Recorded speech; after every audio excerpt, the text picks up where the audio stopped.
terima kasih Dr. Muji, Prof. Wahyu, Dr. Lis, Dina, Pak Budi Hartono yang sudah berkenan untuk menjadi penguji tesis Saudara Awal Safa pada siang menjelang sore ini yang berjudul tentang analisis hubungan peran Human Resources Management dengan penerapan e-medical record di Rumah Sakit LNG Badak. Baik, eh, jadi mungkin nanti Pak Awal silakan presentasi hasil tesisnya selama 15 menit dan kemudian kita akan lanjut dengan ujiannya. Baik, terima kasih.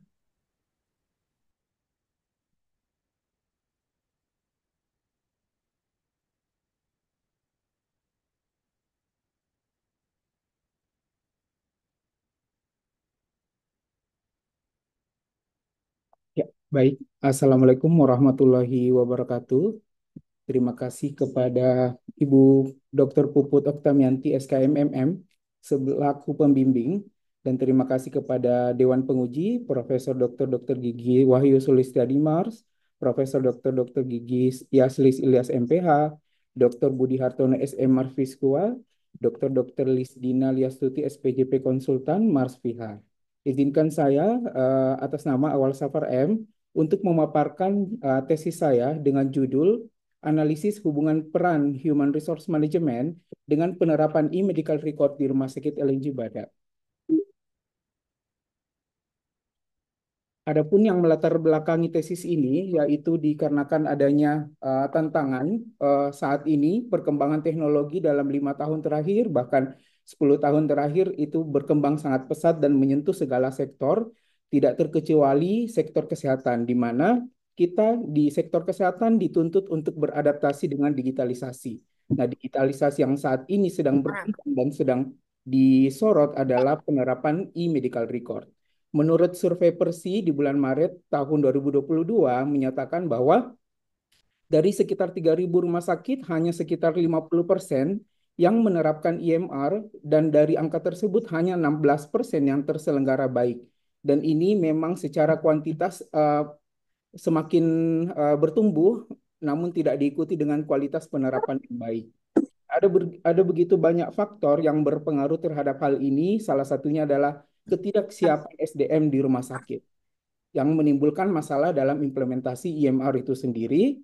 Dan rumah sakit LNG Badak juga menghadapi tantangan yang serupa dalam transisi dari rekam medis konvensional ke IMR, di mana didapatkan ketidaklengkapan pengisian IMR oleh dokter spesialis yang menyebabkan kendala-kendala seperti klaim asuransi tertunda ataupun audit medis terhambat.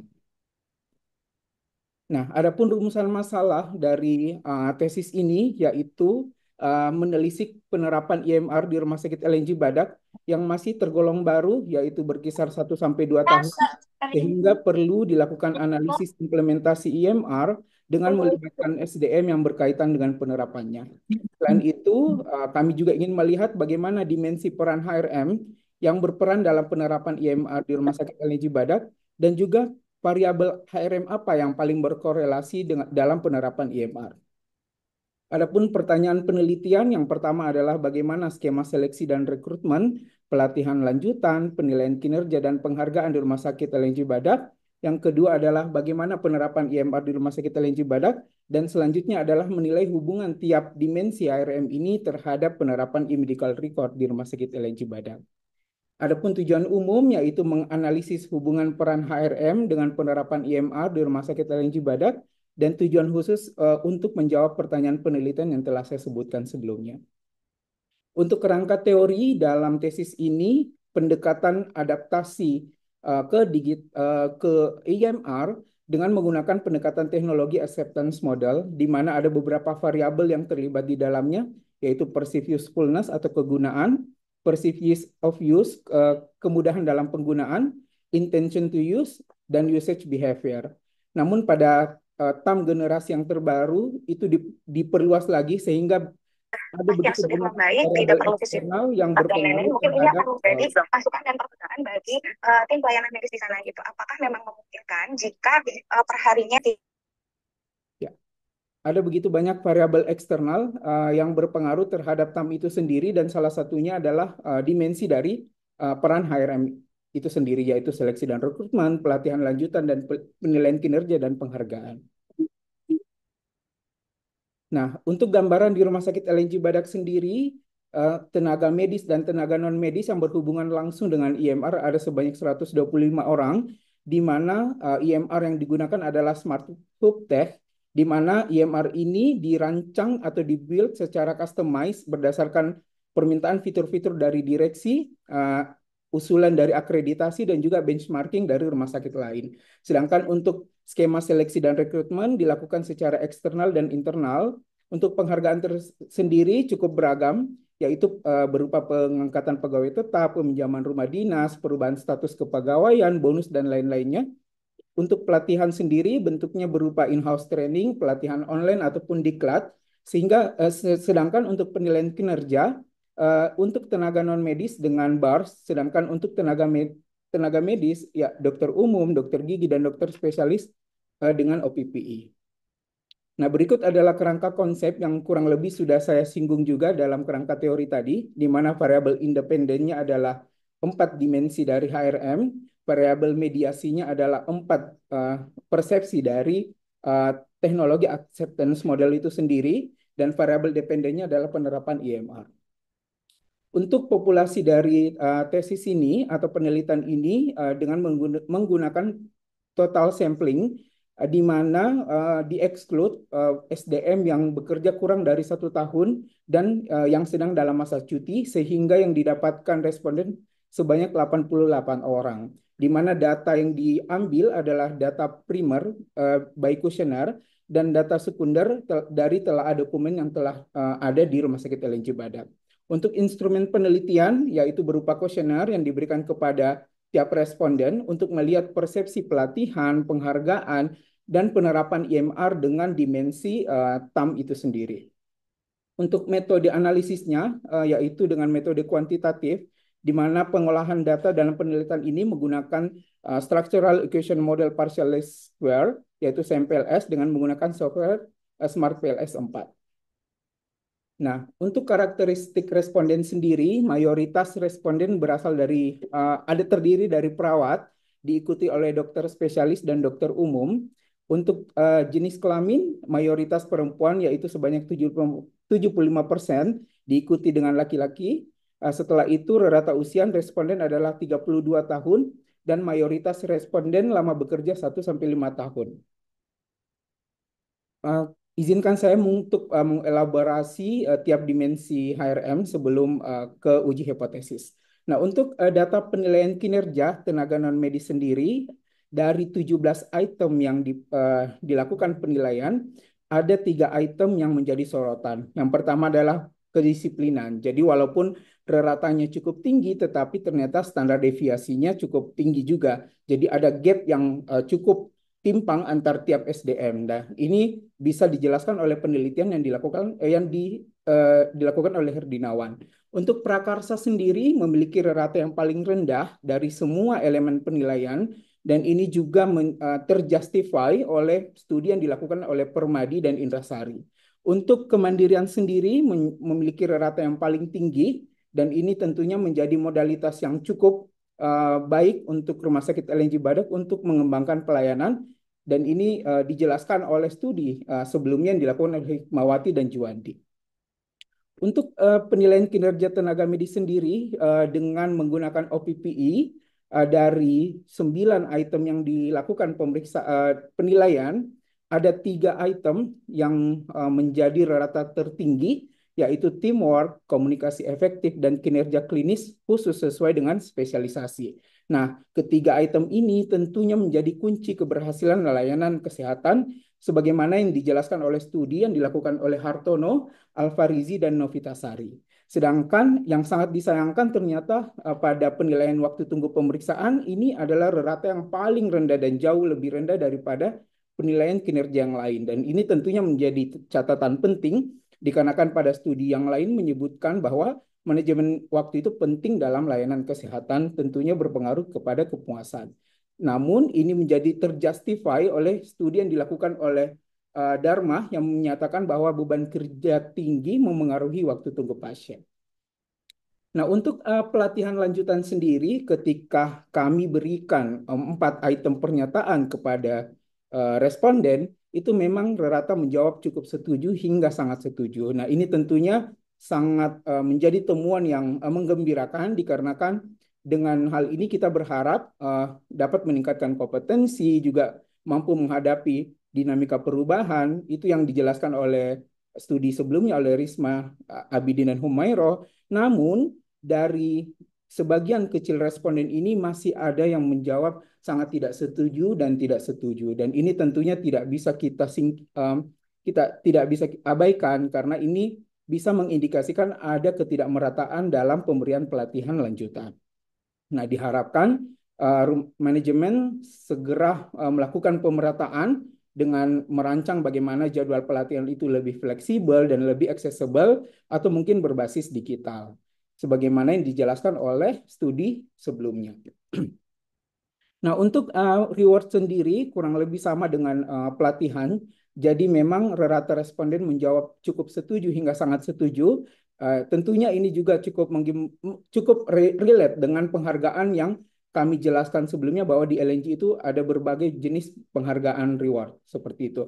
Nah, kita harapkan ini menjadi cukup representatif di mana menurut teori ekuitas yang dipaparkan oleh Purnama Aji bahwa karyawan akan mengevaluasi penghargaan berdasarkan perbandingan kontribusi mereka dengan penghargaan yang diterima. Sehingga dengan kepuasan penghargaan ini, kita berharap SDM meningkat juga work engagement-nya. Work engagement itu dari sisi fisik, emosional, dan kognitif itu hadir dalam saat mereka bekerja. Nah, untuk seleksi dan rekrutmen sendiri ini cukup ironi juga, karena ternyata di Rumah Sakit LNG Badak memang hingga saat ini masih cukup fleksibel, di mana dalam rekrutmen itu penekanannya masih pada kebutuhan yang mendesak. Sehingga kalau kita melihat nilainya, nilai ujian tertulis, nilai ujian praktek, ataupun interview itu ratanya cukup rendah. Padahal sebenarnya di Rumah Sakit LNG, kriteria lulus seleksi itu di atas 70, namun dikarenakan kondisi keterbutuhan yang cukup tinggi akhirnya tetap diterima. Nah, harapannya walaupun tetap diterima perlu adanya program pelatihan intensif pasca rekrutmen sebagaimana studi yang dilakukan oleh Amanda di 2024. Terus yang bisa di-highlight di sini adalah bagaimana nilai interview itu ketika dilakukan secara bertahap 3 tahap itu nilainya semakin rendah. Nah, ini terjustify oleh penelitian yang dilakukan oleh Widyaningsi dan Hilman. Nah, untuk variabel dari TAM sendiri dari sisi persepsi kegunaan, kemudahan penggunaan, sikap dalam penggunaan, dan perilaku untuk tetap menggunakan, rata-rata responden menjawab cukup setuju dan sangat setuju. Dan diharapkan dengan temuan ini, keberlanjutan niat ini sangat penting untuk mendukung implementasi teknologi secara keseluruhan di Rumah Sakit LNG Badak dan mampu meningkatkan efisiensi kerja di rumah sakit. Nah, kita melangkah ke evaluasi dari IMR itu sendiri. Jadi, perlu saya jelaskan bahwa nilai dari tiap SDM ini dinilai berdasarkan kelengkapan dan ketepatan waktu dalam pengisian IMR, dan yang menilai adalah kepala unit dan kepala divisi tiap-tiap unit atau divisi. Nah, ini diharapkan cukup representatif dikarenakan pada studi yang dilakukan Ilyas menyatakan bahwa dalam organisasi dengan struktur manajemen yang kompleks, penilaian terhadap personel umumnya dilakukan oleh manajer dengan tingkatan yang lebih tinggi. Selain itu, perihal tentang ketepatan dan kelengkapan pengisian IMR juga dijelaskan oleh studi yang dilakukan Herlina, dan selain itu perihal kebijakan dan dukungan manajemen dijelaskan oleh Yunus juga di tahun 2023. Nah, untuk selanjutnya saya akan menjelaskan tentang PET hypothesis. Jadi dari 14 PET analisis yang dilakukan dengan SAMPLS, hanya ada 6 variabel yang berpengaruh, saling terkait dan saling berpengaruh. Misalnya pada pelatihan lanjutan, ternyata ditemukan signifikan terhadap usefulness dan use to use atau kegunaan dan kemudahan dalam penggunaan. Begitu pula dengan reward. Jadi sama berhubungan signifikan terhadap usefulness dan use to use. namun ternyata tidak sama dengan seleksi dan rekrutmen dan juga penilaian kinerja. Selain itu, ketika kita melihat hubungan dari kegunaan ke attitude, ternyata berhubungan secara signifikan. Dan selain itu juga, maaf, ya, ya, ketika kita kegunaan ke behavioral intention juga itu didapatkan hasil yang signifikan. Nah, berdasarkan uji hipotesis, hipotesis pertama hubungan HRM dengan perceived usefulness dan ease of use, seperti yang saya jelaskan tadi, jadi didapatkan ternyata variabel pelatihan lanjutan dan reward ini berhubungan terhadap kedua persepsi ini, dan ini sejalan dengan penelitian yang dilakukan oleh Merrier dan Aviva. Terus untuk hipotesis kedua, yaitu kegunaan dengan attitude toward, itu mendapatkan hasil yang signifikan. Sedangkan untuk ease of use, itu didapatkan hasil yang tidak signifikan. Nah, hasil ini konsisten dengan TAM yang mengindikasikan bahwa kemudahan dan manfaat sistem adalah determinan utama dalam membentuk sikap pengguna. Selanjutnya untuk hipotesis ketiga, yaitu ketika kita tarik analisis dari attitude toward ke behavioral intention, itu tidak didapatkan hasil yang signifikan. Nah, ini justru bertentangan dengan teori TAM yang menyatakan bahwa sikap positif terhadap sistem seharusnya meningkatkan niat pengguna. Namun, kemungkinan ada bias di sini, misalnya faktor eksternal lain, kebijakan organisasi misalnya, atau ketersediaan dukungan teknis yang lebih berpengaruh terhadap behavioral intention. Terus untuk hipotesis keempat, ketika kita menarik langsung dari kegunaan ke intention to use, itu kita mendapatkan koefisien jalur yang paling besar dari semua path analysis. Sehingga hasil ini menegaskan bahwa persepsi manfaat sistem seperti efisiensi kerja dan peningkatan kualitas pelayanan merupakan faktor kunci yang mendorong niat pengguna untuk terus menggunakan. Sedangkan hipotesis terakhir, ketika kita menarik dari behavioral intention ke penerapan IMR, itu juga tidak didapatkan hasil yang signifikan. Sehingga hal ini menunjukkan bahwa walaupun ada niat untuk menggunakan, tetapi faktor lain ternyata bisa berpengaruh kepada penerapan IMR. Misalnya infrastrukturnya kurang baik atau mungkin prasarana kurang mendukung. Nah, itu juga menjadi kendala dalam operasional. Nah, untuk keterbatasan penelitian, yang pertama adalah data berasal dari hanya satu rumah sakit, yaitu LNJ Badak, sehingga kurang dapat digeneralisasikan di rumah sakit yang lain dengan struktur yang budaya yang berbeda. Terus yang kedua adalah keterbatasan waktu dan sumber daya, ini juga berpengaruh, sehingga kita tidak dapat mengevaluasi dinamika IMR dalam beberapa periode. Terus fokus hanya pada 4 variabel HRM ini, sehingga faktor eksternal lain tidak dianalisis. Terus yang terakhir adalah metode kuantitatif yang membatasi eksplorasi yang mendalam. Sehingga kesimpulan dari tesis ini yang pertama adalah pelatihan di Rumah Sakit LNJ Badak ini dirasakan cukup mendukung kompetensi SDM dalam implementasi IMR, meningkatkan pemahaman teknis, adaptasi, dan kinerja berbasis penghargaan. Yang kedua adalah penghargaan di Rumah Sakit LNJ Badak meningkatkan motivasi, retensi, dan kinerja karyawan melalui sistem berbasis indikator insentif dan peluang pengembangan karir. Untuk penilaian kinerja di Rumah Sakit LNJ Badak, ini disoroti variasi hasil, di mana menekankan pentingnya kedisiplinan, manajemen waktu, dan prakarsa untuk meningkatkan kualitas pelayanan. Yang keempat adalah proses seleksi dan rekrutmen, di mana RSLNJ Badak menilai kompetensi kandidat hanya mengutamakan fleksibilitas dan namun dilengkapi pelatihan pasca rekrutmen untuk menjaga kualitas tenaga kerja. Selain itu, penerapan IMR di Rumah Sakit LNJ Badak berhasil meningkatkan akurasi dokumentasi, efisiensi operasional, dan kualitas layanan medis. Sedangkan kesimpulan selanjutnya adalah berdasarkan dari statistik ya. Jadi seleksi dan rekrutmen dan pelatihan lanjutan yang berpengaruh signifikan terhadap penerapan IMR, sedangkan penilaian penghargaan dan pelatihan lanjutan yang berpengaruh terhadap IMR, sedangkan seleksi dan rekrutmen dan penilaian kinerja tidak signifikan berpengaruh terhadap penerapan IMR. Dan yang terakhir adalah persepsi terhadap manfaat IMR di Rumah Sakit LNJ Badak menjadi faktor utama yang mendorong sikap positif dan niat penggunaan sistem. Untuk saran sendiri, yang pertama adalah peningkatan seleksi rekrutmen yang mungkin diproyeksikan berbasis digital, contohnya uji kompetensi digital, simulasi penggunaan IMR, dan lainnya.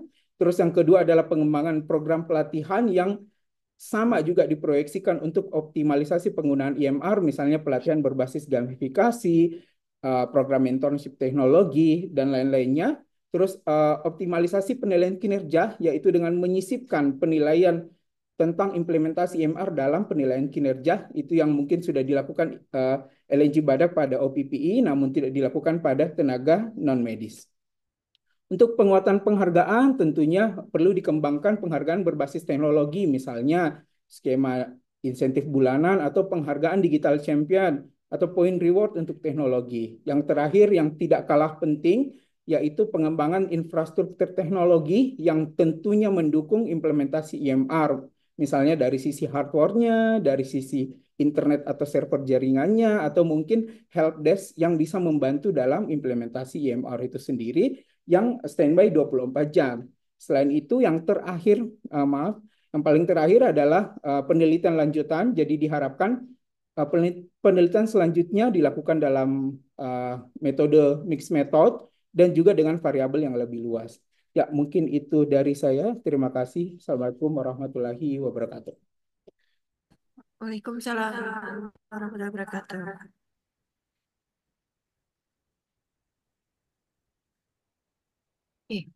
Bisa. Ya, baik. Terima kasih. Oke, kita awal silahkan disiapkan berkasnya dan kemudian mau minum dulu boleh kok. Ya, oke, baik. Kita akan mulai ujiannya. Eh, baik, kesempatan pertama kita berikan kepada Dokter Risdina Liastuti. Silakan, Dok. Baik, terima kasih banyak. Malah saya duluan. Assalamualaikum warahmatullahi wabarakatuh. Waalaikumsalam. Yang saya hormati Dr. Puput, Bapak Ibu sekalian yang menjadi pembimbing dan penguji pada siang hari ini. Alhamdulillah, selamat Dokter Awal Safar telah menyelesaikan penelitian ini ya, tesis yang menurut saya sangat menarik gitu ya, berangkat dari keingintahuan terkait dengan kenapa masih banyak rumah sakit yang belum baik menerapkannya dan berujung pada teguran-teguran ya dari Dirjen Yankes ya. Kemarin saya tahu ada teguran kedua lah kepada para rumah sakit karena masih ada yang belum menerapkannya. Nah, sehingga saya melihat bahwa penelitian ini sangat bermanfaat untuk menjadi bahan bagi rumah sakit lain yang juga masih mengalami kesulitan dalam penerapan baik itu ketidakpatuhan dan lain-lainnya gitu, dan mungkin sistem yang tidak yang tidak dipatuhi oleh staf mungkin memang ada kekurangannya gitu sehingga menjadi acuan ya. Nah, eh, dalam penelitian ini dokter mempunyai kesimpulan bahwa penerimaan sistem e-medical record pengaruh oleh persepsi pengguna ya tentang manfaat dan kemudahan penggunaannya. Sistem yang dianggap bermanfaat dan mudah cenderung mendapatkan penerimaan yang lebih baik gitu ya dok ya dari tenaga medis. Karena itu tentu akan sangat baik sekali bila kita melihat bahwa dokter menggunakan metode TAM yang sangat bermanfaat. Jadi kalau boleh saya bertanya mungkin agak banyak ya dok, maaf ya dok. Eh, Satu mengenai dalam analisis kebutuhan sumber daya ya apa namanya SDM. Sebentar, saya agak sebentar. Izin sebentar. Hmm. Nah, bagaimana menurut dokter dalam hal signifikasi HRM dalam implementasi MR ini, mengapa variabel pelatihan dan penghargaan atau reward menunjukkan hubungan yang signifikan terhadap perceived usefulness dan ease of use, tetapi seleksi, rekrutmen, dan pilihan kerja tidak menunjukkan hubungan yang signifikan? Apakah ada faktor eksternal yang dokter bisa sebutkan apa itu yang memperkuat hubungan tersebut? Ya. Pertanyaan kedua adalah dalam aspek perceived usefulness dan perceived ease of use, bagaimana perceived usefulness ini mempengaruhi behavior intention secara langsung, tapi ease of use lebih berpengaruh pada attitude toward usage. Apakah ini relevan dengan konteks tenaga kesehatan di Indonesia? Gitu ya. Dan apakah ada rekomendasi spesifik dari dokter untuk meningkatkan ease of use bagi tenaga kesehatan yang kurang terbiasa dengan teknologi? Ketiga, mengenai kebijakan dan adaptasi. Dalam penelitian ini, dokter menyebutkan bahwa dokter spesialis memiliki tingkat kedisiplinan rendah. Ini malu-maluin ya sebagai spesialis, saya juga spesialis dalam mengisi EMR. Apakah bisa dilakukan human resource management untuk mengatasi hambatan ini?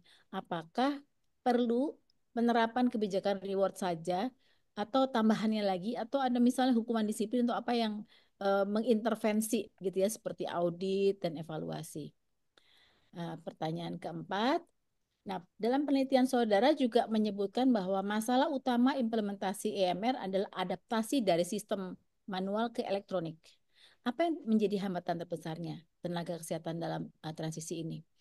Adakah pelatihan atau metode pengenalan yang dianggap paling efektif berdasarkan hasil penelitian? Yang kelima, dok, maaf ya, generasi hasil. Memang penelitian ini dilakukan di satu rumah sakit yang sangat menarik. Saya merasa bahwa LNG Badak ini satu rumah sakit yang cukup baik karena mulai 2004 dokter sebutkan sudah menerapkan SIM RS gitu ya. Dan 2022 sudah mulai mengembangkan e-medical record-nya. Nah, adakah variabel atau temuan spesifik yang menurut peneliti dapat relevan untuk pengembangan kebijakan nasional terkait EMR ini? Jadi kalau kita menggeneralisir dengan temuan ini, kira-kira ada usulan apa ya untuk secara nasional? Karena sekarang banyak, jadi persoalannya itu yang terjadi di rumah sakit yang belum melaksanakan dengan bagus itu kan bisa ada kebijakan di atasnya sehingga mereka lebih mudah karena ada acuan begitu. Sementara itu dulu dok, terima kasih banyak.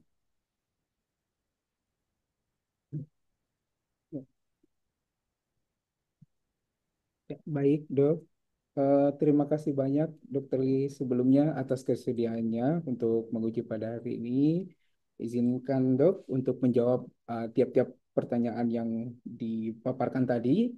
Yang pertama tentang signifikansi dari tiap variabel HRM ya.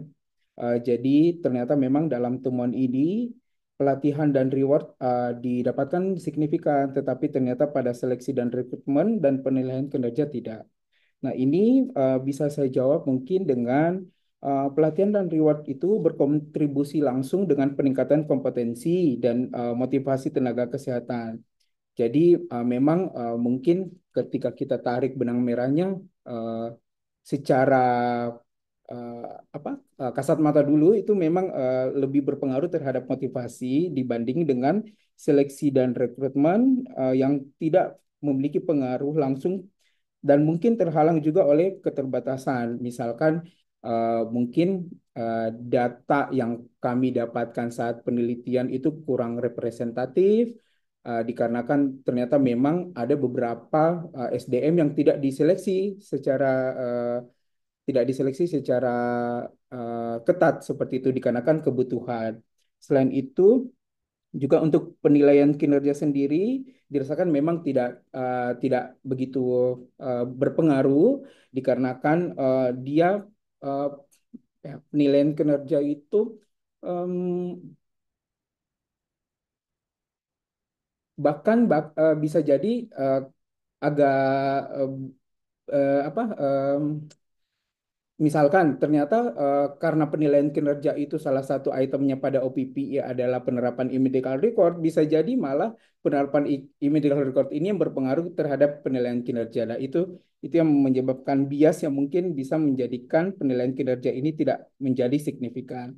Sedangkan untuk faktor eksternal yang dapat memperkuat hubungan tersebut, misalnya pada dukungan manajemen atau mungkin ketersediaan infrastruktur teknologi dan regulasi pemerintah yang mendorong implementasi IMR. Sebagaimana yang tadi Dr. Lee sampaikan bahwa sebenarnya sudah ada mandatori, jadi sebenarnya sudah ada mandat, tetapi ternyata di lapangan tidak bisa langsung diimplementasikan dengan baik seperti itu. Terus pertanyaan kedua tentang perceived usefulness dan perceived use of use, yaitu mengapa usefulness ini berpengaruh terhadap behavioral intention, sedangkan use of use ini berpengaruhnya lebih ke attitude. Jadi perceived usefulness ini mencerminkan manfaat praktis dari EMR dalam pekerjaan, sehingga langsung memotivasi pengguna. Untuk use of use sendiri lebih mempengaruhi sikap karena terkait kenyamanan saat penggunaan teknologi. Misalnya mungkin interface-nya bagus atau mungkin tampilan warnanya bagus. Nah, itu lebih berpengaruhnya terhadap sikap. Nah, sedangkan untuk rekomendasi sehingga kira-kira untuk meningkatkan use of use sendiri, yaitu misalnya menyediakan interface yang saya jelaskan tadi itu lebih sederhana, jadi tidak begitu ribet saat atau tidak begitu kompleks saat diimplementasikan. Terus misalnya pelatihan hands-on berbasis kasus klinis atau mungkin dukungan teknis yang langsung saat tenaga kesehatan menghadapi kesulitan. Jadi misalkan seperti yang saya sampaikan di saran tadi, uh, harusnya ada pendampingan 24 jam sehingga ketika ada permasalahan, mungkin kan paling sering kita lengah itu di malam hari. Jadi mungkin malam hari yang bertugas hanya di UGD, tiba-tiba sistemnya error. Nah itu kita sangat butuh peran pendampingan di situ. Terus untuk kebijakan dan adaptasi, jadi bagaimana HRM mengatasi kedisiplinan dokter spesialis. Jadi mungkin ada beberapa hal yang bisa dilakukan. Yang pertama, meningkatkan pengawasan atau memberikan insentif berbasis kinerja atau menyertakan dokter spesialis itu dalam proses perencanaannya sehingga ini bisa uh, istilahnya karena mereka turut andil, maka seharusnya mereka lebih welcome dengan uh, teknologi yang baru seperti itu. Terus apakah reward cukup meningkatkan kedisiplinan? Jadi sebenarnya reward itu akan efektif hanya pada motivasi awal saja, tetapi perlu didukung dengan intervensi lain, misalnya evaluasi yang dilakukan secara berkala atau mungkin sanksi ringan, jadi tidak terlihat horor, tetapi kira-kira bisa meningkatkan kedisiplinan seperti itu. Terus selanjutnya tentang kendala implementasi IMR. Jadi memang hambatan terbesarnya adalah transisi dari konvensional ke IMR seperti itu. Karena ada resistensi terhadap perubahan. Jadi kalau kita lihat profil dari SDM-SDM di Rumah Sakit LNJ Badak itu kan memang rata 1 sampai 5 tahun itu sudah bekerja di sana. Atau bahkan ada yang 30 tahun, 20 tahun. Nah, ketika tiba-tiba ada mandatori untuk berubah secara total, mungkin selama ini masih istilahnya dilakukan berjalan beriringan ya, SIM RS-nya berjalan tetapi IMR-nya masih manual. Nah, ketika full harus ke IMR, nah itu tentunya pasti ada penolakan dan ada resistensi. Terus hambatan lainnya mungkin kurangnya pelatihan. Jadi biasanya rumah sakit lebih berorientasi ke proses bisnisnya mungkin sehingga proses pelatihan itu luput seperti itu. Terus tambahan beban kerja yang selama transisi menjadi hambatan utama.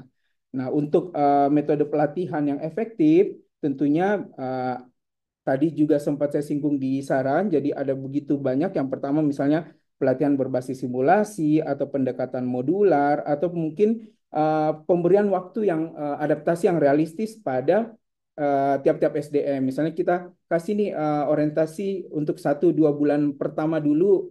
Jadi sambil kita ikuti, oh ternyata kekurangannya di sini, nah itu bisa ditangkap langsung oleh manajemen untuk diberikan pelatihan yang lebih intensif dan lebih berbasis kebutuhan. Terus pertanyaan terakhir tentang generalisasi hasil. Jadi misalkan hasil penelitian ini apakah mampu laksana atau mampu diaplikasikan di rumah sakit lain. Tentunya pendekatan HRM yang berfokus pada pelatihan dan penghargaan ini tetap bisa relevan dilakukan di tempat lain. Tetapi perlu disesuaikan dengan mungkin kondisi demografinya atau budaya kerjanya atau mungkin kapasitas teknologinya dan profil SDM yang ada di rumah sakit tersebut. Jadi tadi memang sudah sempat saya singgung juga di keterbatasan penelitian bahwa ini tidak bisa serta-merta digeneralisasikan ke rumah sakit lain dan itu mungkin beberapa pertimbangannya. Selain itu yang terakhir lagi, apa kira-kira yang menjadi usulan konkret atau variabel yang bisa menjadi kebijakan secara nasional atau masukan secara nasional. Jadi menurut dari penelitian ini dan hemat kami, yaitu sebenarnya variabel perceived usefulness dan use of use ini harusnya menjadi pedoman dalam pengembangan pelatihan nasional untuk implementasi IMR. Sehingga karena secara teori kedua persepsi ini adalah prediktor utama. Jadi ketika kedua persepsi ini tinggi, maka bisa disimpulkan bahwa insya Allah penerapan IMR-nya akan baik juga. Seperti itu. Ya. Ya, mungkin itu dari saya, Dok. Ya, terima kasih Dokter Awal.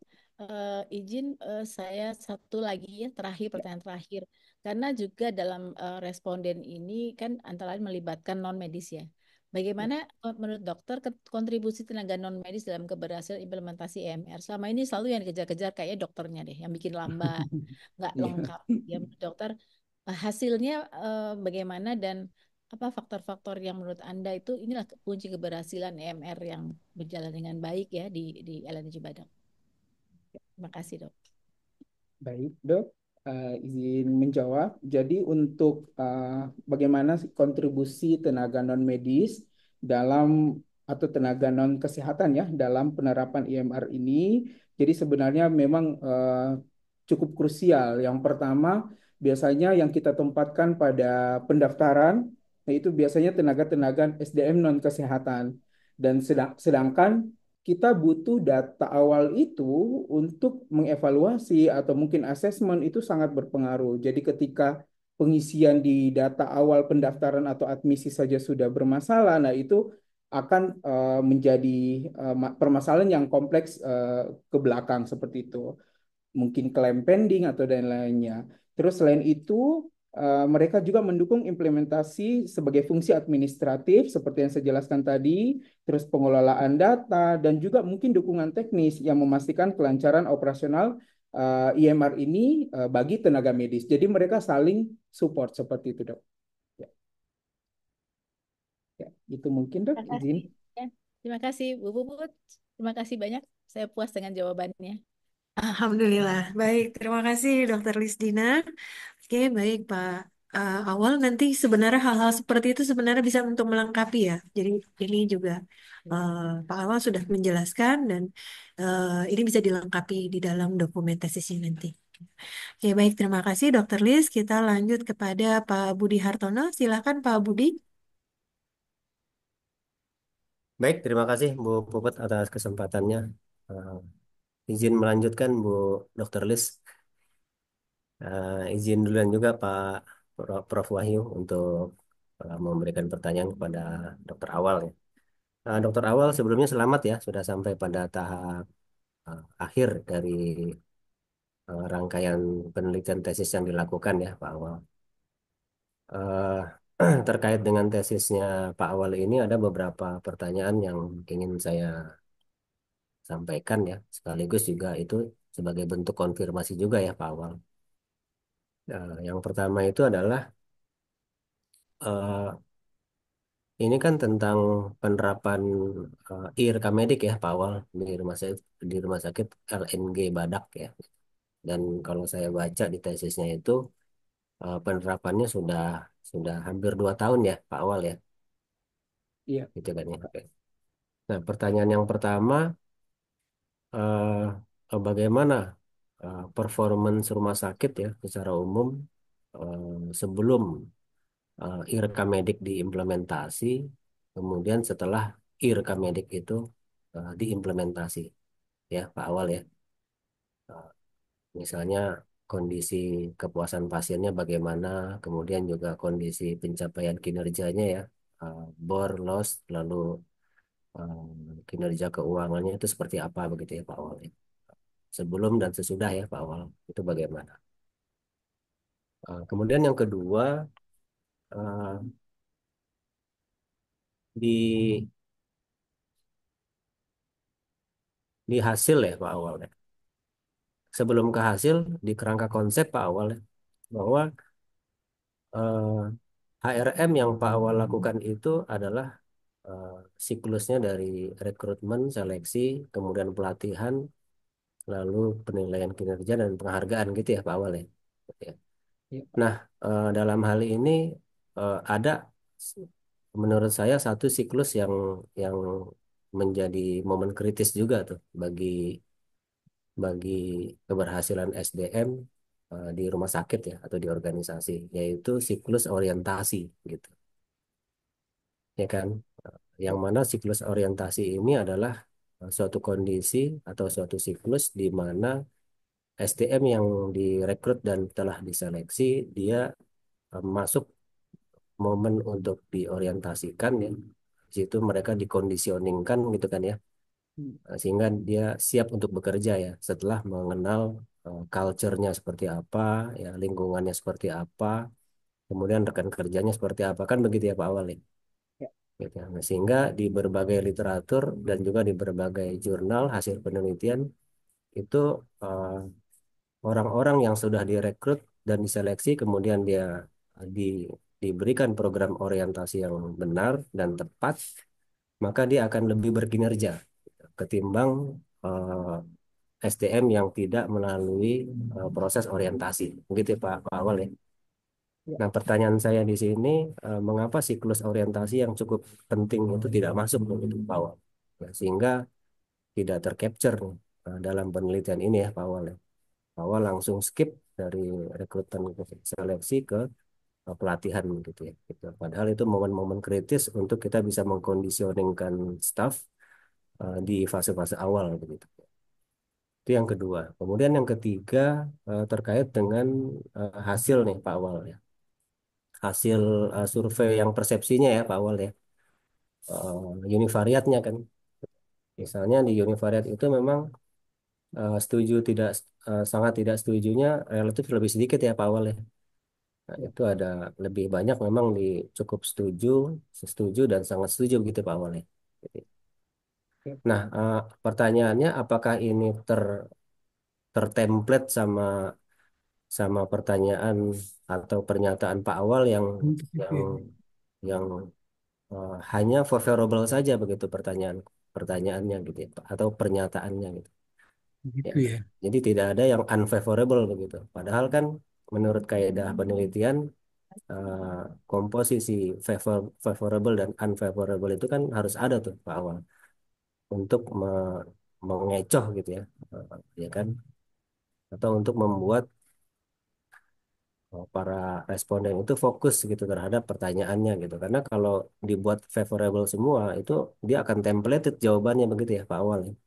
Nomor dua ngikutin yang satu, nomor tiga ngikutin yang nomor dua dan seterusnya begitu ya. Nah ini kan akan menjadi bias penelitian Pak Awal, ya kan. Nah itu menurut Pak Awal bagaimana?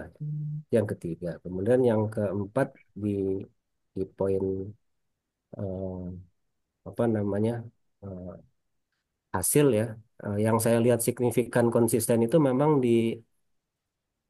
penelitian lanjut ya, es pelatihan lanjut ya Pak Awal ya, dan Ya. reward ya kan ya gitu. Iya, Nah betul. dalam hal ini saya ingin menyoroti masalah yang eh, pelatihan lanjut nih Pak Awal.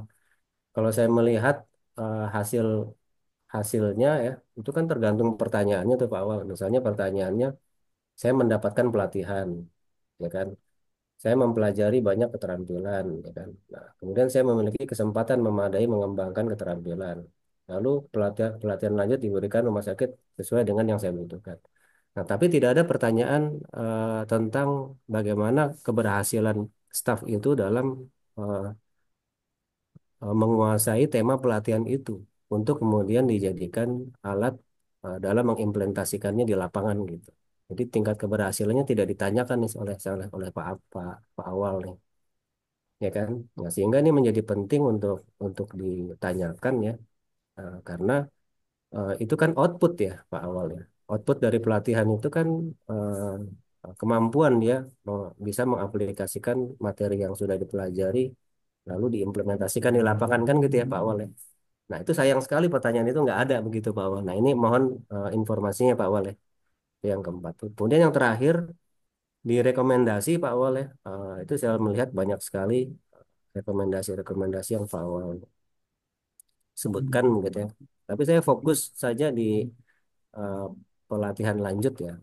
Dari rekomendasi yang sudah Pak Awal eh, sampaikan ya, itu aspek-aspek mana saja dari pelatihan lanjut itu yang sudah dilakukan oleh rumah sakit begitu. Itu ya, Pak Awal ya. Saya rasa itu 5 poin Pak Awal yang saya meminta Pak Awal untuk memberikan penjelasannya. Silakan Pak Awal. Ya, izin Bu Pupu. Terima kasih Pak Budi atas pertanyaannya. Yang pertama, izin menjawab. Untuk penerapan IMR di Rumah Sakit LJ Badak betul, yang secara full beralih ke IMR tidak menggunakan IMR konvensional lagi, yaitu di 2 tahun. Sedangkan bagaimana perbedaan performanya berdasarkan dari komunikasi dengan uh, pihak direksi, karena kebetulan juga uh, di LNG Badak ini dilakukan penelitian tentang bor. Nah, jadi memang ada agak tereksplorasi dalam beberapa momen, misalnya pada seminar proposal atau seminar hasil itu ada dijelaskan. Jadi yang pertama adalah pelaporan menjadi lebih lengkap dan tepat waktu karena adanya IMR yang dilaporkan dan diisi secara real time. Jadi yang kedua juga yaitu mutu dari waktu layanan jadi lebih terukur dikarenakan lebih terdokumentasi seperti itu, Pak Budi. Terus kalau sebelumnya dilakukan manual cenderung lebih objektif. Jadi misalnya hasil dilaporkan selalu 100%. Begitu menggunakan IMR di mana waktunya lebih terukur otomatis by system, jadi hasilnya bisa lebih bervariasi. Jadi bisa didapatkan oh ternyata kecenderungan dari sisi waktu layanan uh, itu ukurannya hanya di 86 sampai 98% dari indikator mutu. Terus yang ketiga misalnya petugas semakin disiplin dalam pengisian IMR karena jika tidak terisi maka tidak bisa disubmit atau tidak bisa di-save ataupun di-close. Jadi itu juga menjadi catatan. Terus yang keempat adalah risiko kesalahan penginputan obat yang berdasarkan penjaminan juga sudah tidak ada dikarenakan daftar obat sudah terkunci sesuai penjaminnya. Jadi kalau dulu masih mungkin perlu dikoreksi lagi, kalau sekarang sudah lebih otomatis seperti itu. Misalnya penjamin mandiri Inhalt, jadi obat yang keluar di daftar obat itu hanya obat-obat yang terdaftar di FOI yang berhubungan dengan mandiri Inhalt.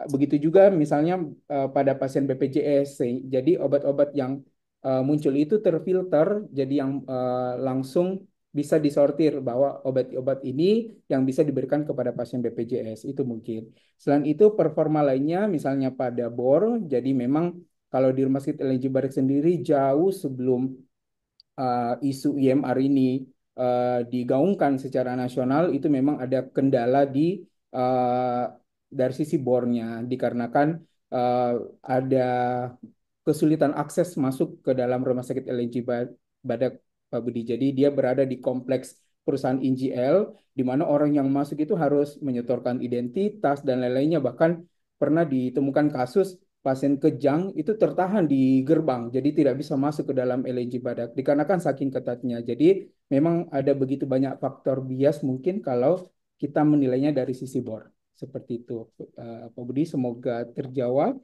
Terus yang kedua, Izin Pak dan Awal ya, untuk yang nomor satu, oke, saya bisa menerima itu, tetapi ya, sebagai tambahannya, mohon bisa disampaikan juga kinerja rumah sakit ya sebelum dan setelah EMR itu bisa dimasukkan di latar belakang Pak Awal ya. Jadi untuk memperkaya backgroundnya Pak Awal ya dalam mengambil tema ini begitu. Ya, silakan dilanjut Pak ya. Awal. Terima kasih banyak, Pak Budi. Terus yang kedua tentang siklus orientasi. Jadi sebenarnya pada bab 3 itu sudah sempat dijelaskan bahwa ternyata di Rumah Sakit LNJ Badak itu uh, pada tahap awal itu harus melalui disnaker dulu. Setelah itu berkas diserahkan ke Rumah Sakit LNJ Badak, dilakukanlah seleksi tertulis, praktik ataupun interview. Setelah itu, setelah dinyatakan lolos ke tahap selanjutnya, itu nanti akan diambil beberapa kandidat, mungkin misalkan dari kebutuhan satu diambil 3 kandidat, yang kemudian dimasukkan dalam fase orientasi. Jadi probation seperti itu percobaan. Nah, setelah itu dilakukan evaluasi secara intensif. Dari 3 orang itu nantinya akan ada metode gugur, jadi hanya satu yang lolos. Nah, 1 orang yang lolos ini nantinya akan orientasi ke secara general dulu ke tiap-tiap lini rumah sakit. Setelah itu dikembalikan kepada usernya. Jadi misalkan keterbutuhannya di ICU misalnya, maka setelah melewati semua tahapan itu baru berproses di ICU atau bekerja ditempatkan di unit ICU. Cuma memang Oke. itu Nah, ya Silakan Pak. Jadi artinya orientasi itu dilakukan oleh rumah sakit ya. Iya, betul Pak. Ya, ya. Cuma dalam tesis ini belum tertulis tuh Pak Safar, sehingga perlu juga diperkaya apa namanya atau dimasukkan orientasi itu ke dalam siklus rekrutmen seleksi ya, karena Ya, memang dia tiga tiga paket gitu kan ya, apa satu paket dia tiga itu ya.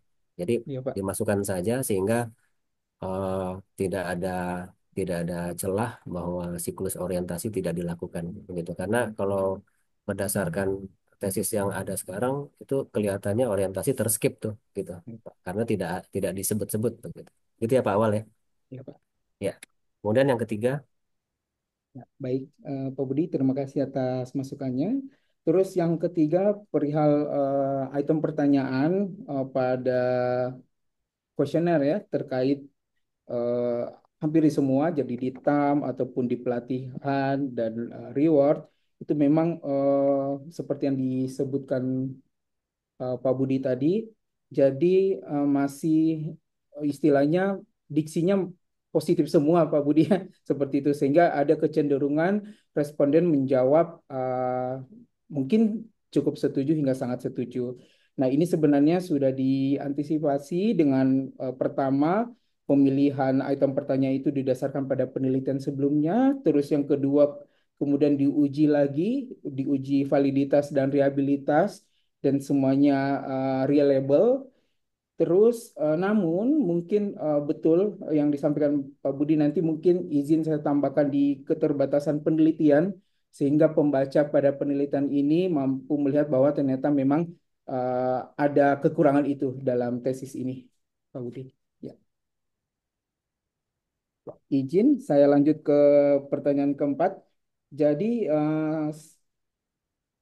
pada ini ya, pada hasil itu variabel HRM yang signifikan adalah pelatihan dan reward. Namun pada item pertanyaan itu memang masih kurang ya, tidak ada ditanyakan perihal tingkat keberhasilan atau tingkat pengetahuan post dilakukan pelatihan. Nah, izin itu juga saya akan sampaikan di keterbatasan penelitian Pak Budi. Ya, seperti itu. Terus untuk rekomendasi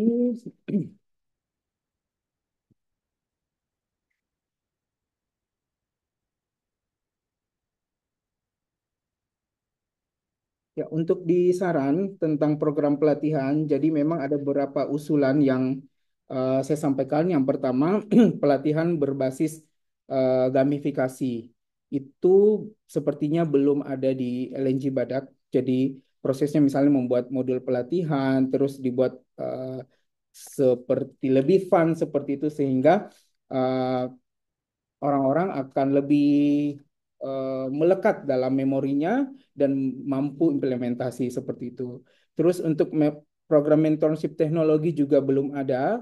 Terus untuk simulasi real time, jadi misalnya mengadakan simulasi langsung penggunaan EMR dengan skenario medis realistis, ini sebenarnya sudah cukup dilakukan LNG Badak, namun mungkin frekuensinya akan perlu ditambahkan lagi. Jadi kalau misalkan dilakukan hanya setahun sekali dan tiba-tiba ada SDM yang masuk di pertengahan tahun, itu artinya tidak terpapar dengan pelatihan tersebut sehingga masih dirasa kurang. Selain itu, sertifikasi IMR internal ini juga belum ada. Jadi harapannya orang-orang yang telah mengikuti pelatihan ada sertifikatnya sehingga sertifikat itu bisa menjadi pegangan apakah orang ini mampu dinaikkan apa jenjang karirnya atau mungkin ditempatkan di divisi yang krusial itu juga nantinya akan berpengaruh atau mungkin harus dikejar jadi di catch up bagaimana setiap SDM ini 100% mendapatkan sertifikat IMR internal. Terus pelatihan modular on demand ini juga belum, feedback loop berbasis AI juga belum. Sedangkan untuk evaluasi berkelanjutan, sebenarnya ini sudah dilaksanakan pada tenaga medis, yaitu dokter umum, dokter gigi, dan dokter spesialis, dengan menyisipkan elemen implementasi IMR ini ke dalam penilaian kinerja. Tapi kalau untuk tenaga kesehatan, misalnya perawat, bidan, radiograf, ya analis dan lain-lainnya itu belum dilakukan penilaian terkait implementasi IMR-nya. Mungkin itu. Ya, terima kasih Pak Awal. Untuk yang eh, pelatihan lanjut itu selain dimasukkan di keterbatasan penelitian, kalau bisa disarankan juga untuk penelitian selanjutnya Pak ya. Jadi eh, apa namanya sebagai pesan bahwa penelitian selanjutnya pada bidang ini juga bisa mengakomodir itu. Begitu ya Pak Awal. Ya, baik. Baik, rasanya dari saya cukup Bu Puput. Terima kasih. Terima kasih. Alhamdulillah, baik. Terima kasih Pak Budi Hartono. Kita lanjut ke Prof. Yaslis. Yang mau izin Prof. Yaslis, tadi informasinya beliau belum dapat ini ya, berkasnya. Oke, Oke. nanti dihubungin lagi ya. Oke, mungkin kita lanjut ke penguji Prof. Wahyu. Ke Prof. Wahyu, nanti untuk Prof. Yaslis mungkin nanti Pak Awal koordinasi lagi gitu ya, karena beliau tidak menemukan berkas tesisnya. Oke, sekarang giliran saya. Jadi, Ya, dengan Prof. Wahyu. Ya, baik. terima kasih. Terima kasih, Assalamualaikum Prof. warahmatullahi wabarakatuh. Bapak Ibu semua. Pertama juga selamat ya buat Dokter Awal Safar. Mudah-mudahan nanti setelah ujian bisa menjadi akhir dari safar ujiannya ya, tesisnya. Jadi Amin. akhiri safar tesis, jangan awal-awal terus. Kemudian saya ingin bertanya aja, lanjutannya kan sudah ngikutin ya beberapa hal. Ini yang menarik nih, bagaimana sih sebetulnya yang mendapatkan manfaat ini dari apa rekam medis yang digital ini itu sebetulnya siapa yang dapatkan manfaat? Apakah rumah sakit, ya, apakah manajemen atau penerapan medical recording juga bagi pasien ya, atau bagi dokter atau tenaga medis atau non medis yang lain. Itu kira-kira siapa yang mendapatkan manfaat ini? Kalau menurut Pak Awal, silakan dulu Pak. Oh, izin Prof, langsung dijawab. Ya, Jadi ya, untuk tiap elemen yang mendapatkan manfaat dari implementasi MR ini tentunya sangat besar, bukan cuma tenaga medisnya ataupun rumah sakitnya, tetapi juga dari sisi pasien, dari tenaga administrasi, peneliti, pemerintah itu semuanya mendapatkan manfaat, Prof. Misalnya saja pada tenaga medis itu kita merasakan sebagai dokter umum yang fungsional itu tidak lagi harus menggali histori pasien. Jadi ketika pasien berhadapan dengan kita, kita bisa langsung mengakses obat-obat apa yang rutin uh, dikonsumsi selama ini. Terus uh, selain itu juga histori penyakitnya apa, riwayat alerginya apa, itu tentunya sangat bermanfaat untuk tata laksana pasien. Terus yang kedua, untuk manajemen rumah sakit, tentunya manfaatnya cukup luas, Prof. Jadi misalkan kita bisa dapat seperti yang disampaikan tadi, bahwa dengan IMR ini kita bisa mentrace data secara real time atau data lebih lengkap dan lebih objektif ketimbang dengan rekam medis yang konvensional. Terus meningkatkan efisiensi operasional juga. Jadi misalkan pengurangan dokumen manual atau efisiensi dari sisi penggunaan kertas, ATK dan lain-lain itu sangat dirasakan di rumah sakit. Terus yang kedua mendukung tentunya pengambilan keputusan yang berbasis data yang mungkin kita butuhkan secara cepat. Jadi di rumah sakit kan tentunya permasalahan itu di setiap hari atau saking kompleksnya setiap hari atau mungkin setiap pekan itu ada saja yang perlu direspon secara cepat. Nah, itu tentunya sangat terbantu oleh data yang terrecord di dalam rekam medis elektronik. Selain itu, untuk pasien sendiri tentunya dapat pelayanan kesehatan yang lebih cepat, terus menurunkan risiko kesalahan medis dikarenakan datanya sudah uh, tersampaikan kepada DPJP atau PPA.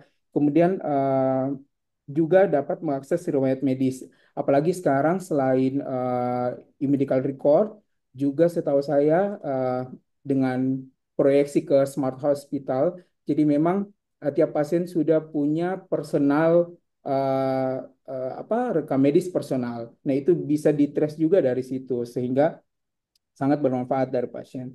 Selain itu tentunya dari sisi administrasi yang sudah saya jelaskan tadi, terus dari sisi peneliti juga Prof. Jadi seperti kami ini, jadi dengan penggunaan IMR itu kita bisa mentrace waktu tunggu layanan atau mungkin obat apa yang sering digunakan saat ini sehingga bisa dituangkan dalam penelitian-penelitian yang membutuhkan data sekunder. Seperti itu, Prof. Mungkin. Nah, sekarang saya mau tanyanya, kalau gitu kan semua bermanfaat tuh banyak ya. Ya. Harusnya sih semua enjoy ya, kalau Oh, tahu enggak. manfaatnya. Oke. Seharusnya semuanya enjoy, happy ya, merespon ini nggak ada beban. Harusnya, harusnya. Artinya kalaupun ada beban, ya bebannya beban yang enjoy ya, senang karena memberikan manfaat. Nah, coba dikaji, dikaitkan dengan hasil penelitian ini. Karena ini dikaitkan dengan mesti ada pelatihan, ya, ada penghargaan, variabel yang muncul juga itu menjadi elemen penting ya dalam pengembangan kompetensi kaitan dengan rekam medis elektronik ini sendiri. Nah, itu kalau saya melihat mungkin diulik ya, diulas ya, didiskusikan, dibahas. Ini sebetulnya manfaatnya dia jangan-jangan nggak tahu gitu, ya. Atau manfaatnya mungkin tahu tapi belum dirasakan, itu juga gitu kan? Atau belum diperoleh manfaatnya, sehingga terjadi beberapa hal-hal yang sebetulnya tidak memuaskan. Harusnya kan kalau ini jadi memang hasilnya juga menyenangkan, gembira lah, enjoy lah. Karena ini, kalau lihat dari manfaatnya banyak. Nah, itu yang coba diulik, dibahas. Bisa jadi manfaatnya belum sampai semua, belum persepsinya belum sama tentang manfaat itu sendiri. Mereka menganggap sebagai beban, ya. Nah, sebagai beban ini menjadikan mereka juga apa hasilnya jadi agak lama, dan hasilnya kurang banyak ya. Nah, itu. Nah, sehingga kalau tanpa penghargaan pun harusnya kalau semua itu memberikan manfaat yang optimal itu jalan, ya. Karena ini manfaatnya besar, ya. Kan gitu ya. Karena kalau ada sesuatu yang memberikan manfaat yang besar, memberikan benefit, memberikan keuntungan, pasti orang kejar. Tapi kalau kenapa terjadi catatan-catatan situ harus pelatihan segala macam, ada kinerja juga dilihat, penghargaan juga dilihat, dalam apalagi disarankan, disimpulkan itu, ya berarti ada masalah. Nah, masalah apa itu yang harus digali, eh, eh, sehingga memang ini memberikan solusinya seperti apa yang tepat. Nggak mesti dengan pelatihan-pelatihan banyak diberikan tadi, disarankan kan pelatihan macam-macam tuh. Kalau nggak enjoy juga, nggak ada manfaatnya, nggak digunakan, nggak dirasakan secara eh, pas ya, maka mereka juga tetap aja pelatihan ya pelatihan, nanti pelaksanaannya nggak ngerjain juga atau setengah-setengah mengerjakan gitu.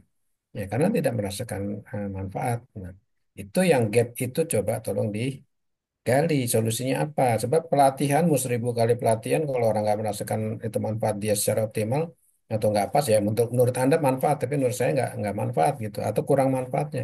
Mendingan saya ngerjain yang lain, atau saya nyuruh orang segala macam gitu ya, atau nanti aja segala macam. Persepsi itu ada. Daripada itu saya mengenai ini. Nah, itu kayak gitu-gitu tidak menjawab juga hasil yang optimal. Begitu pula kalau misalnya dia ngasih penghargaan. Kalau penghargaan itu dia ada hal yang lain yang lebih lebih besar daripada penghargaan yang diberikan, mungkin dia nggak mau juga. Nah, itulah jadi dua kunci itu coba dilihat. Makanya saya tadi tanya dulu, manfaatnya banyak ternyata, tetapi mungkin tidak semua merasakan manfaat tersebut. RM tersebut. Jadi teknologi itu memang membantu, tapi tidak semua orang suka teknologi, ataupun apalagi dia harus menyesuaikan. Saya udah generasi lama misalnya gitu ya. Saya udah nggak mengikutin ini. Yang penting saya bisa mengerjakan, ikut aja lah. Atau ada orang ikut, ya saya nggak mau belajar lah. Padahal dia kalau belajar bisa. Cuman dia nggak mau, udah saya ikut aja deh, tak boleh ikut aja, tapi nggak menyelesaikan, nggak mengerjakan. Ikut tapi tidak mengerjakan juga, misalnya saya setuju dah, tapi ya setujunya omongannya, tapi begitu suruh mengerjakan, menginput segala macam, dia nggak pakai, ini ribet segala macam. Nah, itulah yang mungkin coba digali dan disarankan, tidak mesti pelatihan-pelatihan yang seabrek gitu tadi disarankan, itu belum memberikan perubahan sikap dan perilaku untuk membuat itu, karena memang generasinya udah beda, aja kesibukannya udah beda, dan nanti ada perubahan lagi, ini belum tentu mau gitu ya. Padahal dia tenaga yang diperlukan di situ ya. Itu rumah sakit juga nggak bisa ngapa-ngapain, dia mesti ada cadangan lain, mungkin mungkin saja mungkin dibantu oleh ya asistennya segala macam yang membuat apa itu tetap jalan gitu. Nah itu mungkin solusi-solusi itu bisa dicari ya. Nah, yang mungkin saya lihat belum kelihatan ya di hasil diskusi ataupun pembahasan serta rekomendasinya. Silakan direspon itu dari saya, makasih. Baik, Prof. Terima kasih, Prof. Jadi nanti izin saya akan masukkan ke dalam pembahasan dan juga masukkan ke dalam maaf, rekomendasi eh, tentang yang Prof tadi sampaikan, Prof. Akan dilengkapi lagi, Prof, di dokumen. Nggak, pada kenyataannya di lapangan begitu juga nggak dilihatnya? Iya, Prof, betul. Jadi eh, walaupun kita berikan pelatihan yang banyak, tetapi ketika faktor eksternal lain, dari faktor internal dari tiap SDM saja sudah menjadi tantangan, apalagi eksternal lain. Misalnya, setahu saya di LNJ Badak juga ada permasalahan dari sisi server. Nah, itu tentunya menjadi catatan. Jadi walaupun pelatihannya baik, ketika implementasinya ternyata tidak didukung oleh hardware-nya atau servernya atau mungkin pendampingan dari sisi vendor ketika ada error di sistemnya, nah itu juga akan hilirnya adalah penerapannya akan tidak maksimal. Seperti itu, Pak. Ya, jadi teknologi itu bagus ya. Kalau semuanya siap, termasuk SDM-nya, kemauannya, mentalnya juga gitu. Nah, dari ya tadi itu misalnya kadang-kadang alatnya bagus tapi tiba-tiba hang sebentar 5 menit aja udah 5 menit lah gimana nih caranya ini gimana udah panik tuh ya. Apa apalagi orang yang tidak biasa menggunakan teknologi yang dia sudah sudah istilahnya lambat lah mengerjakan itu. Nah ini kalau ada satu error atau hang atau apa dia sudah eh, apa nggak percaya dengan hal tersebut ya. Jadi memang benar-benar siap gitu. Dan ini teknologi kayak kesehatan nih satu sehat itu juga nih bagus, tapi kuat nggak itu sustainability-nya, resiliensinya juga. Ntar ya tiba-tiba di hacker orang jebol, hilang datanya, diambil lagi kan rugi juga gitu. Dikumpulin dalam satu keranjang atau basket kan telur gampang pecah. Ya kan itu prinsipnya kan gitu ya, pepatahnya. Lebih baik taruh telur di banyak keranjang daripada banyak telur satu keranjang gitu. Keranjangnya rusak rusak semua gitu ya ininya pecah semua telurnya kan gitu. Nah ini juga eh, teknologi itu kalau nggak benar-benar kuat malah merusak semuanya nggak siap ininya juga merusak yang ini dan lebih baik manual lagi orang udah dah, manual lagi lah gitu yang ininya kan yang buat seperti itu. Jadi nggak selamanya teknologi itu bagus kalau tidak siap semuanya gitu ya. Jadi jangan jangan mencoba dulu kalau memang siap. Oke, termasuk di pusatnya di negara ini keamanannya data itu kalau dikumpulin macam ini terekam semuanya ke pusat kan ini diambil negara lain, di hacker segala macam dikerjain rusak hilang nggak gitu atau diambil curi bisa nggak kan itu yang jadi kendala yang pertanyaan negara ini rakyatnya itu bertanya kepada penyelenggara ini semua nih kuat nggak sejauh mana kekuatan itu ya makasih. Baik, Prof. Terima kasih banyak, Prof. Alhamdulillah, terima kasih Prof. Wahyu. Terima kasih juga pada para penguji. Dokter Lis masih ada tambahan, dok? Enggak, Bu. Sudah Cukup. cukup.